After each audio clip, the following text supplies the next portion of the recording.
မန္တလေးတိုင်းပြောက်ကွယ်မြို့နယ်အင်းကြီးကုန်းချောင်းမှာမင်းဘာလို့ရိုင်းလဲဟာတိတ်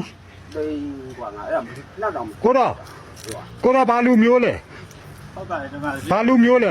လူမျိုးပြောလိုက်လူမျိုးပြောလိုက်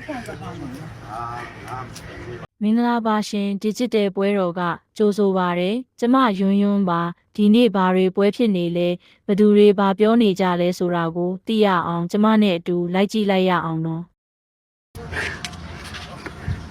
မန္တလေးတိုင်းပြောက်ကွယ်မြို့နယ်အင်းကြီးကုန်းချောင်းမှာမင်းဘာလို့ရိုင်းလဲဟာတိတ်ကွာငါအဲ့ဒါနောက်တော့ကိုတော့ဘာလူမျိုးလဲ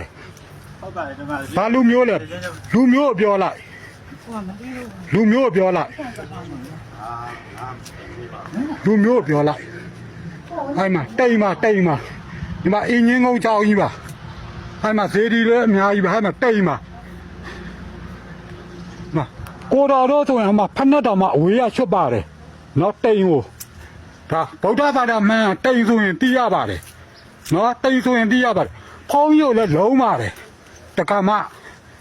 နော်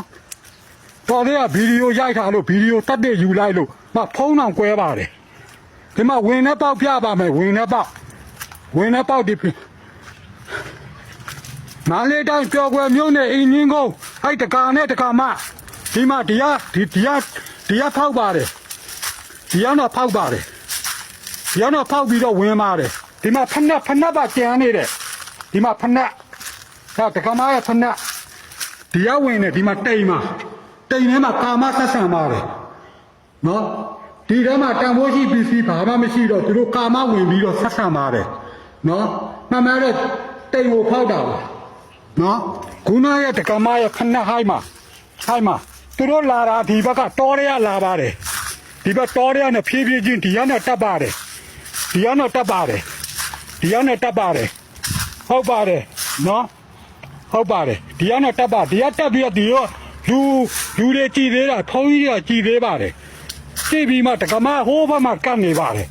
တကားဒီဟာကိုဖောက်ပါတယ်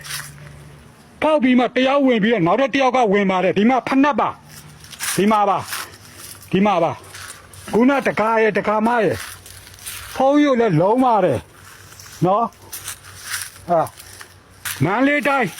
ပျော်ကွယ်မြို့နယ်အင်းကြီးကုန်းကျောင်းပါနော်မကိုတော်ဟိန္ဒူလူမျိုးပါဗုဒ္ဓဘာသာဟိန္ဒူလူမျိုးပါနော်ဒီမှာတိမ်ကြီးပါနော်တိမ်မှာကိုတော်ဒီတိမ်မှာပဲရဟန်းပေါင်တက်ထားတာပါနော်ဒီမှာဟိုမှာကိုတော့တောင်းဘာကြီးလုံးနေလဲမသိဘူး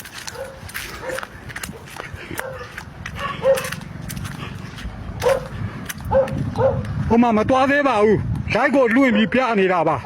မတွားသေးပါဘူးမတွားသေးပါဘူးနော်ဟုတ်ကဲ့ဟာဒီเจ้าမှာဖုန်းကြီးနှစ်ပါးတဲ့အန်ဒီရဲ့เจ้าရပါတယ်အခုကိုတော်တို့ခဏလေးလိုက်ကိုချအောင်ပါမယ်ချပြီးတော့တက်ဆိုင်ရရဲကိုတပီးတော်တို့ခေါ်ရပါမယ်အားလုံးလေးစားပါတယ်ပြီးမှနောက်ဥစ္စာကိုပြန်တင်ပေးပါမယ်နော်ဒီပွဲနဲ့ပတ်သက်ပြီးရှင်တို့ရဲ့ထင်မြင်ချက်လေးတွေကိုလည်းကွန်မန့်မှာရေးပေးခဲ့ပါဦးနော်နောက်ထပ်ပူနွေးပွဲသတင်းတွေကိုလက်မလွတ်ရအောင် Digital ပွဲတော် Channel ကို Subscribe လုပ်ထားဖို့မမေ့နဲ့ဦးနော်အားလုံးပဲအေဂျင့်နဲ့နေလေးဖြစ်ပါစေရှင်